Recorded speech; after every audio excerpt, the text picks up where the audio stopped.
(9월 27일) 청소년부 예배를 다 함께 하나님 앞에 예배드리겠습니다. 사도신경으로 다 함께 우리의 신앙을 고백하겠습니다. 나는 전능하신 아버지 하나님 천지의 창조주를 믿습니다. 나는 그의 유일하신 아들 우리 주 예수 그리스도를 믿습니다. 그는 성령으로 잉태되어 동정녀 마리아에게서 나시고 본디오 빌라도에게 고난을 받아 십자가에 못 박혀 죽으시고 장사된 지 사흘 만에 죽은 자 가운데서 다시 살아나셨으며 하늘에 오르셔 전능하신 아버지 하나님 우편에 앉아 계시다가 거기로부터 살아있는 자와 죽은 자를 심판하러 오십니다. 나는 성령을 믿으며 거룩한 공교회와 성도의 교제와 죄를 용서받는 것과 몸의 부활과 영생을 믿습니다. 아멘. 하나님 감사합니다. 우리가 이렇게 예배드릴 수 있게 하여 주심에 감사드립니다. 이 예배를 통해 주님께서 말씀하여 주시고 주님께서 역사하여 주시고 주님께서 좌정하여 주시옵소서. 그리고 우리의 삶 인도하여 주시옵소서. 감사드리며 예수님의 이름으로 기도드립니다. 아멘. 이제 다 함께 찬양 부르시겠습니다.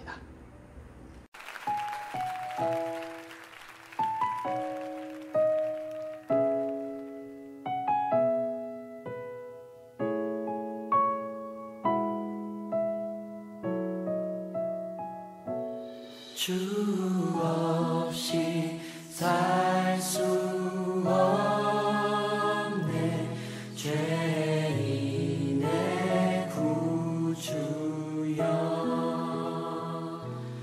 그 귀한 보배 피로 날 구속하소서 구주의 사랑으로 주의 사랑으로 흘리신 보혈이 내 소망 나의 위로 내 영광 됩니다.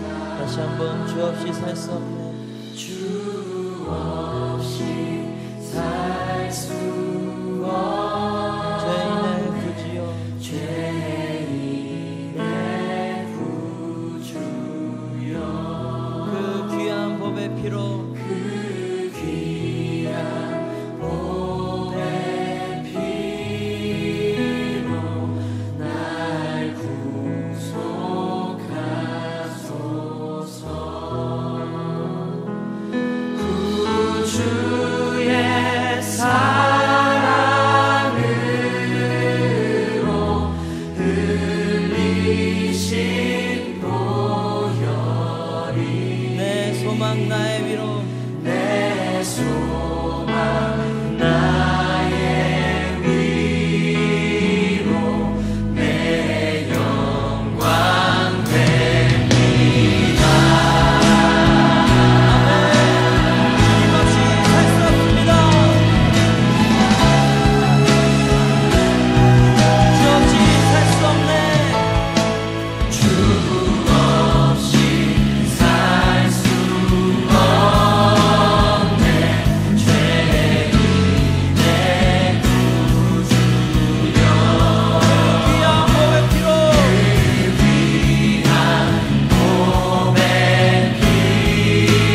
함께 기도하겠습니다. 주님 감사합니다.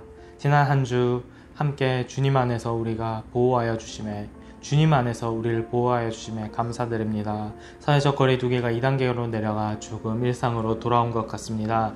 주님, 그렇지만 여전히 코로나로 인해 어려운 가운데 있는 이들 많사오니 주님, 우리에게 은혜 베풀어 주시사 이 어려움 빨리 해결할 수 있도록 도와주시옵소서. 오늘 또 주님의 말씀 듣고자 나왔사오니 주님의 말씀 들으려 하는 그 모든 이들에게 주의 말씀을 허락하여 주시고 그 말씀대로 한 주간 또 매일의 삶을 살아갈 수 있도록 우리에게 역사하여 주시옵소서. 감사드리며 이 모든 것을 우리 주 예수 그리스도의 이름으로 기도드립니다. 아멘.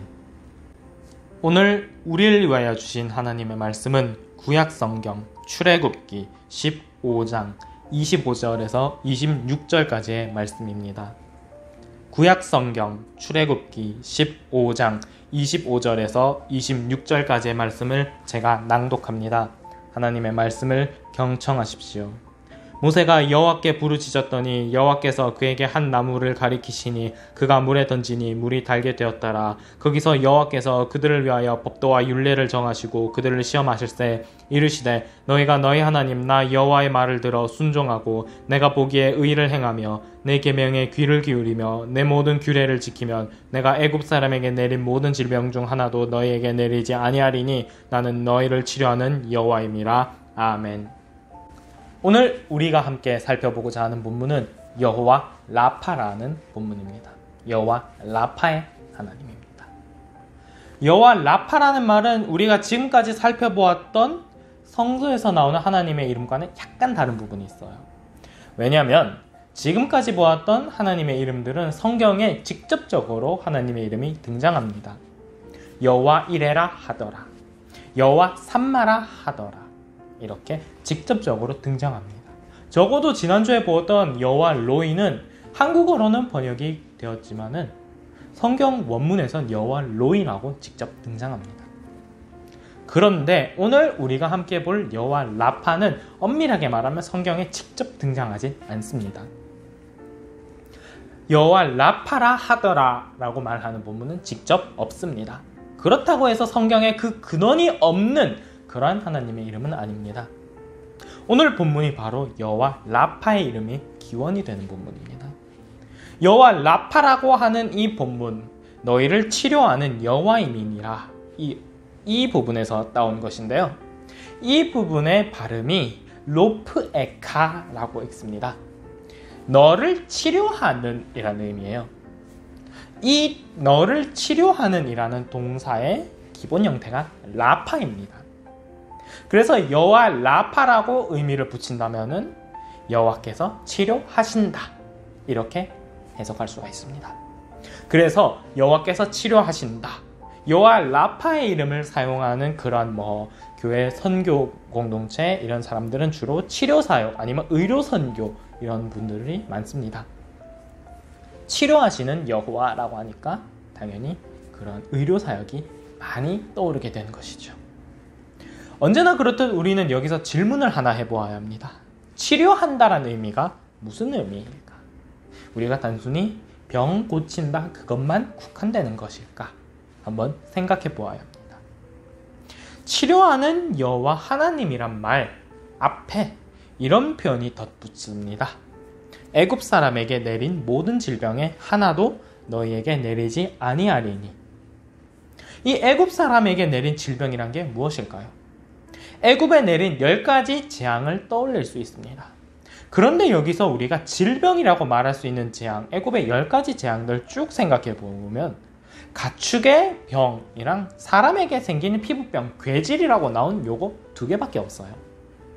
그럼 그냥 질병만을 의미하는 걸까요? 애굽에 내린 10가지 재앙 중에 요거 2가지만 똑 떼내서 그렇게 이해하는 걸까요? 그건 아닙니다.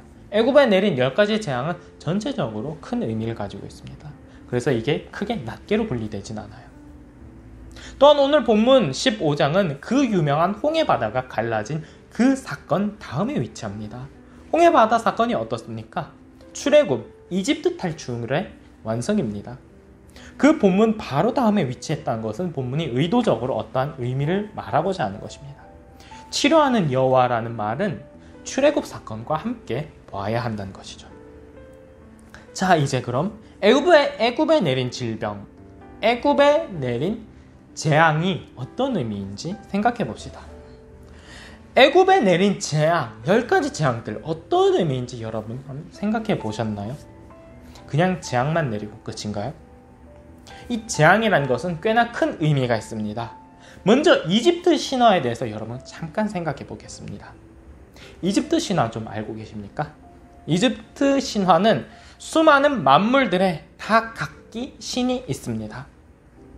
예를 들어 물고기의 신, 땅의 신, 하늘의 신 등등 세상 수많은 만물에 다 신들이 있어요. 자연물뿐만 아니라 의술의 신 같은 사실상 이 세상 모든 개념에 다 신이 있다고 보아야 합니다. 그리고 마지막으로 파라오 또한 태양신 라의 화신으로서 사실상 신의 신으로 여겨집니다. 아니면 신의 대리자거나요.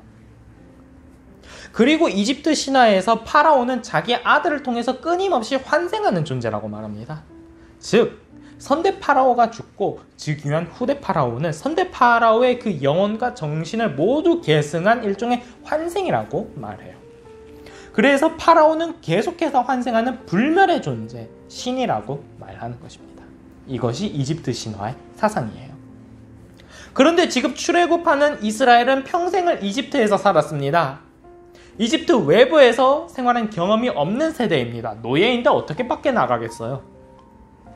그들의 부모는 전부 이집트 출신인 그런 세대입니다. 많이 말고 이들의 지도자인 모세만 해도 모세 부모님이 이집트에서 자식을 낳았잖아요. 이집트에서 평생을 살아온 세대가 지금 출애굽한 이스라엘들입니다. 오늘날로 치면 인종 자체는 한국인이지만 태어나서 평생을 미국에서 살아 한국계 미국인인 그런 사람들입니다. 한국 문화를 낯설어 합니다. 이들은 재미교포 1세대는 한국어를 기억하고 그 문화를 가지려고 하지만 2세대부터는 한국 문화에 급격히 낯설어집니다. 그리고 그들 2세대의 아들인 3세대 들어가면은 사실상 한국 문화를 전무하게 모릅니다. 이름 얼굴만 동양인, 한국인의 얼굴이지 그냥 미국 사람입니다. 요셉이 애굽으로 내려오고 나서 얼마가 지났는지 정확하게 기록이 되어 있지 않습니다만 적어도 100년은 넘었을 것이 확실합니다. 100년이면 자기 조상의 문화 다 잊고 살기 충분한 시기예요. 게다가 노예 생활하고 있는데 자기 하나님에 대한 그런 문화, 종교, 믿음 이런 걸 잘 쉽게 가르쳐 줄 수 있는 상황이었겠습니까? 그 상황도 잘 안 되는 상황입니다. 즉 이스라엘은 지금 이스라엘 민족이란 민족의 정체성이 정말 희미한 상황입니다. 그들의 머릿속은 거의 이집트 사상, 이집트 신화로 가득 차 있습니다. 이집트 문화에 굉장히 많이 노출되어 있는 이들입니다. 사고방식이 그냥 이집트 문화와 다를 바가 없습니다. 이스라엘 백성이 하나님께 부르짖었다라고 말하지만 그들이 진짜 하나님께 부르짖었는지도 잘 알 수 없습니다. 이들은 이미 이집트 문화에 너무나도 익숙해져 있기 때문이에요. 그래서 지금 이들은 분명하게 교육받아야 할 필요가 있습니다. 하나님이 어떤 분인지 교육받아야 하고요. 하나님이 누구신지 알아야 하는 이들입니다. 그것을 위해서 하나님은 이집트인들에게도 보이시지만 가장 먼저 이스라엘에게 하나님이 어떤 분이신지를 스스로 보이신 것입니다. 그걸 위해 말씀하신 거죠. 너희가 이집트에 알고 있던 그 신들, 그것들 모두 진짜 신이 아니다. 이집트의 자연물들, 이집트의 신이라고 여겼던 그것들 하나하나의 저주를 내리십니다. 심판하십니다. 그들이 신이라고 믿었던 것들이 다 신이 아님을 분명하게 보이시는 거죠. 강을 피로 만들어서 강을 심판하시고 개구리의 신이 이집트에 있습니다. 그것도 심판하시고 낙타 같은 동물에 대해서도 심판하시고 의술, 피부병으로도 심판하시고 태양을 흑암으로 가림으로써 태양마저도 심판하시고 마지막에 파라오의 아들, 다음 파라오의 장자로서 그 다음 때 파라오의 환생이 된다고 믿는 그 존재마저도 심판하시는 것입니다. 이스라엘, 이집트의 모든 문화에서 신이라고 생각되었던 것들 그 모든 것을 향해 신이 아니다라고 분명하게 말씀하신 것입니다. 단 하나, 여호와만이 신이다. 출애굽기 7장에서부터 출애굽기에서만 내가 여호와인 줄 알리라는 표현이 7번이나 등장합니다. 분명하게 있는 의미하죠. 이스라엘 백성에게나 애굽인들에게나 오직 신은 여호와 하나님만이 신인 줄을 알게 하려고 하신다는 것입니다. 이는 가나안에 들어가서도 동일합니다. 이집트 못지않게 가나안도 다신교적 문화권이에요. 가장 유명한 바알은 천둥의 신, 비의 신, 그래서 농경의 신으로 섬겨지는 신입니다. 그 바알도 신이 아니란 것이죠. 자연물, 자연 현상에 대해서 다 신이라고 붙이지만 오직 하나님만이 신이다라고 분명하게 가르치시는 그 뜻이 하나님의 이집트에 내리신 10가지 재앙입니다. 그런 하나님이 스스로를 말하십니다. 내가 애굽 사람에게 내린 질병 중 하나도 너희에게 내리지 아니하리니 나는 너희를 치료하는 여호와임이니라. 하나님이 내리셨다는 질병은 하나님이 이스라엘과 애굽을 알게 하려고 하신 질병입니다. 그렇다면 하나님이 치료하신다는 의미는 삶의 모든 것, 그 모든 삶의 외부 환경들, 조건들이 다 하나님께 있다는 것입니다. 치료란 무엇입니까? 건강의 회복입니다. 건강은 삶을 영위하기 위해 가장 필요한 것입니다. 돈이 아무리 많아도 건강이 없으면 아무 의미 없다는 말이 있어요. 즉 하나님이 치료하신다는 것은 삶의 가장 기본적인 것, 이 세상에서 가장 기본적인 것, 살아가기 위해 가장 필요한 것이 하나님께 있다는 것입니다. 이 고대는 농경시대예요. 그렇게 삶의 가장 기본적인 것, 먹고 사는 문제는 자연에 의존할 수밖에 없습니다. 농사 지어야 하면은 하늘에서 비가 내려야만 하기 때문에요. 그래서 자연을 신으로 여긴 시대입니다. 그 자연이 먹고 사는데 필수적인 것이기에 하나님께 그 모든 것이 달려있다는 것을 깨달게 하시려는 것입니다. 나의 삶의 필수적인 그 모든 것이 바로 하나님의 것, 그것을 분명하게 말씀하신 것이 여호와 라파의 하나님이라는 것입니다. 오늘날 우리에게 이것을 어떻게 적용할 수 있을까요? 여호와 라파의 하나님이란 것이 단순히 우리가 아플 때 나를 고쳐달라는 그 의미만으로 국한된다면 여호와 라파라는 이름은 내가 필요할 때 찾는 의사, 그 이상도 그 이하도 아닐 것입니다. 여호와 라파라는 그 하나님의 이름은 우리의 필요를 채우신다는 것입니다. 내가 의지할 것 되신다는 것입니다. 내가 살아가기 위해서 필요한 그 의지의 대상이란 말입니다. 오늘날 우리에게는 돈이 너무나도 귀중한 시대입니다. 자본주의 사회라고 이름을 붙이니 애초에 사회가 돌아가는 근간이 돈이라는 것을 분명히 밝히고 있습니다. 그만큼 우리에게는 돈이 중요합니다. 그러다 보니 생긴 문제가 돈 자체가 신처럼 되었다는 것입니다. 오늘날 현대는 대부분 사람들이 과거 이집트 신화 같은 그런 종교를 믿지 않습니다. 그러나 어떠한 가치가 최고의 가치가 되어버리고 그 가치에 열광하며 그 가치에 자신의 모든 것을 내어줘 버린 그 현상, 그것은 종교라고 말할 수 있습니다. 즉 돈이 사람에게 반드시 필요한 것을 넘어서 돈 그 자체가 삶의 목적이 되어버리고 사람의 인생의 기준이 되어버리고 사람을 나누는 기준이 되어버리며 돈을 위해서 사람이 자기의 모든 것을 버리게 만드는 그 현상은 돈이 신이라고 해도 과언이 아닙니다. 현실은 돈이 종교이며 신이 되어버렸습니다. 이를 맘모니즘이라고 말합니다. 돈의 신입니다. 하나님께서 출애굽하시면서 애굽에 말씀하신 10가지 재앙은 삶에 반드시 존재하는 것들에 대한 심판이었습니다. 그것들이 신이 아니란 것이죠. 오늘날로 생각하면 돈, 학벌, 명예, 권력, 이것들과 같습니다. 그것이 사회의 전부, 삶의 전부라고 생각하기 쉽습니다. 권력이 있으면 최고라고 생각합니다. 그것을 얻기 위해 목숨마저 버리는 시대가 오늘날입니다. 그렇다면 오늘날은 돈, 권력, 명예가 신과 다를 바가 없습니다. 하나님이 말씀하신 것은 그 모든 것, 그것은 신이 아니란 것입니다. 그것은 하나님께만 달린 것이란 것입니다. 그것이 필요하다면 그것은 하나님께서 주시는 것이란 것입니다. 그 모든 것 내려놓고 신으로 여기는 것 그만두고 하나님께 이제 돌아오라는 것입니다. 그 하나님께 돌아오라는 것 무엇이냐? 어떻게 해야 돌아오냐? 앞서 나오는 조건절에 있죠. 26절에 있습니다. 나 여호와의 말을 들어 순종하고 내가 보기에 의를 행하며 내 계명에 귀를 기울이며 내 모든 규례를 지키면. 바로 이 조건절입니다. 이것이 바로 하나님 앞에 돌아오는 것입니다. 그리하면 우리의 삶을 채우시는 여호와 라파께서 우리를 채우시고 그것을 통해 치료하실 것입니다. 여러분, 돈 너무나도 소중합니다. 살아가기 위해 당연히 필요합니다. 없으면 안 됩니다. 맞습니다. 명예, 권력 살아가는데 중요한 것 맞습니다. 그러나 그것은 인생의 전부가 아닙니다. 그것에 인생을 내어주지 마십시오. 돈 때문에 내 인생을 버리지 마십시오. 오늘 나는 이러한 생각이 너무나도 만연합니다. 내가 좀 어떻게 되더라도 돈만 얻으면 그만이지. 이런 생각이 너무나 만연합니다.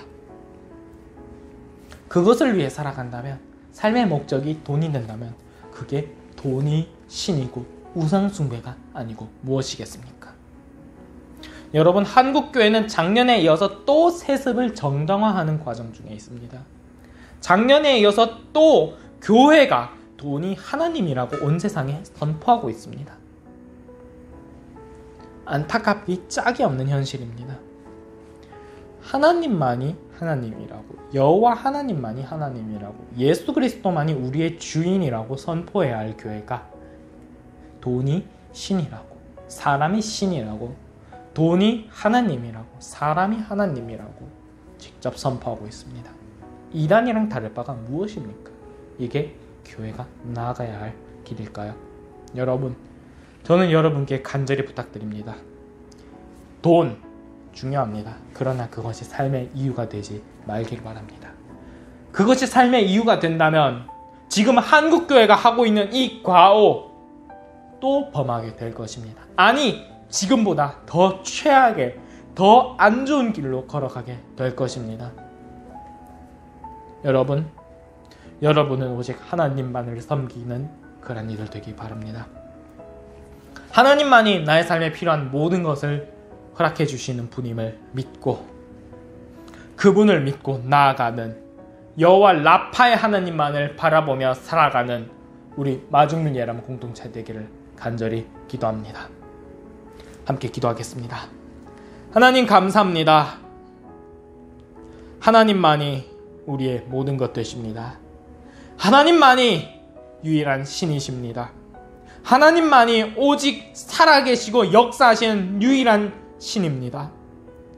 만주의 주이시며 만왕의 왕이시며 만신의 신 되시는 하나님이심을 분명하게 고백합니다. 하나님, 우리의 신앙 모든 것 받아 주시옵소서. 우리가 하나님께 돌아올 수 있도록 하여 주시옵소서. 그리고 또한 하나님께서 이 세상의 모든 것을 우리에게 주시는 분이시기에 돈이 신이 되지 않도록 우리의 신앙을 붙들어 주시옵소서. 하나님, 한국교회가 또다시 작년에 이어서 돈이 하나님이라고 말하고 있습니다. 교회가 가장 먼저 그 현장에 앞장서서 그것을 정당화하고 있는 현실을 우리가 보고 있습니다. 하나님, 이 한국교회에 역사하여 주시다 주께서 이 현실을 부디 바꿔 주시옵소서.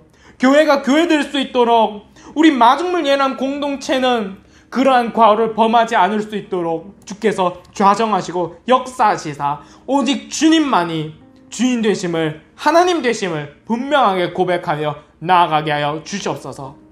감사드리며 이 모든 것을 우리 주 예수 그리스도의 이름으로 기도드립니다. 아멘. 이제 다 함께 봉헌하시겠습니다.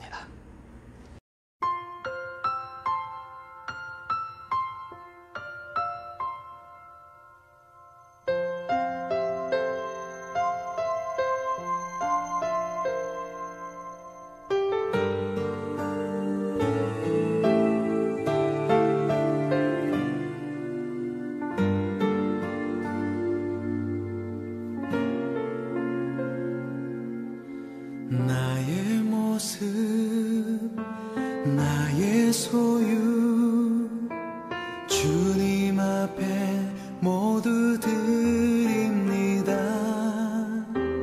모든 아픔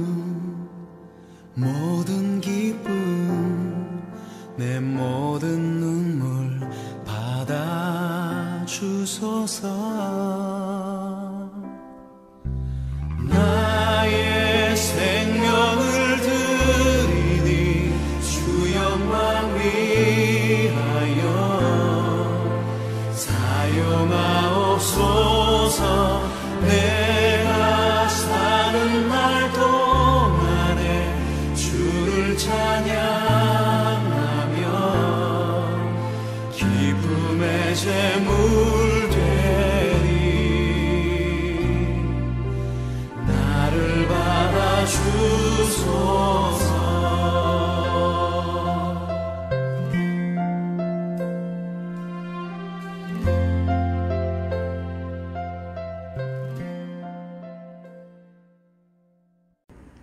하나님 감사합니다.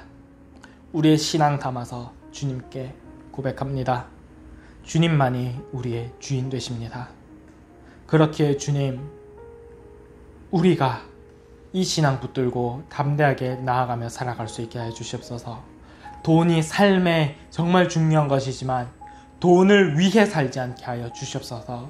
또한 돈을 위해 살 정도로 돈이 갈급하지 않을 수 있도록, 물질이 갈급하지 않을 수 있도록 필요한 만큼 주여 허락하여 주시옵소서. 우리의 신앙 붙들어 주시옵소서. 한국교회 미래되게 주께서 역사하시사 인도하여 주시옵소서. 우리 청소년부 위해 기도합니다. 우리 청소년부 주께서 인도하시는 그 뜻대로 하나님만이 진정한 하나님이심을 깨닫고 나아가게 하여 주시옵소서. 그것을 위해 희생하시고 봉사하시는 우리 교사 선생님들께도 주께서 함께하여 주시사 그 사명의 길에 함께하여 주시옵소서. 감사드리며 이 모든 것을 우리 주 예수 그리스도의 이름으로 기도드립니다. 아멘.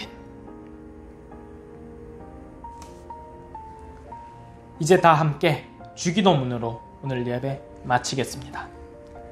하늘에 계신 우리 아버지의 이름을 거룩하게 하시며 아버지의 나라가 오게 하시며 아버지의 뜻이 하늘에서와 같이 땅에서도 이루어지게 하소서.